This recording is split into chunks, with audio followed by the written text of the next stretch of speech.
অভিযোগ থেকে নয়, অভিজ্ঞতার থেকে বলছি, বাবার পয়সা যদি কম থাকে তাহলে সেই বাড়ির বউদের সত্যি কথা শ্বশুরবাড়িতে কোনো সম্মান থাকে না।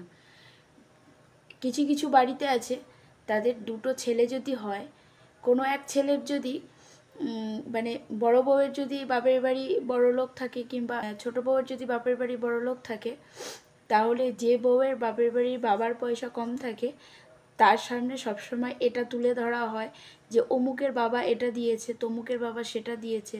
এইভাবে কি হয়, আর একজনের সামনে আর একজনকে ছোট করা হয়।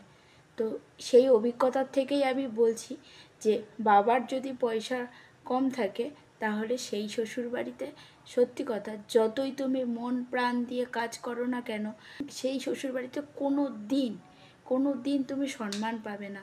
সম্মান পাবার জন্য তুমি হাফ হুতাশ অনেক রকম করবে, ভালোবাসা পাওয়ার জন্য তুমি হাজারো কষ্ট করবে, তাদের কথা মতন সমস্ত কথা শুনে চলবে, তারপরেও কিন্তু তুমি তাদের মন পাবে না।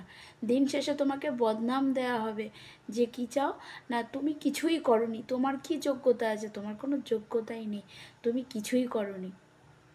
অথচ যার বাবার পয়সা আছে সে কিছু না করেও সে কিন্তু শ্বশুরবাড়িতে তার শ্বশুর শাশুড়ির চোখের মণি হয়ে থাকে। কেন? তার বাবার পয়সা আছে, তাকে সম্মান দিয়ে চলতে হবে, তবেই তারা সম্মানটা পাবে। এই হচ্ছে সমাজের নিয়ম। আজকাল সমাজের মানুষ হচ্ছে ধূর্ত আর ভীষণ লুভি। এরা হচ্ছে তেলা মাথায় তেল দিতে বেশি পছন্দ করে।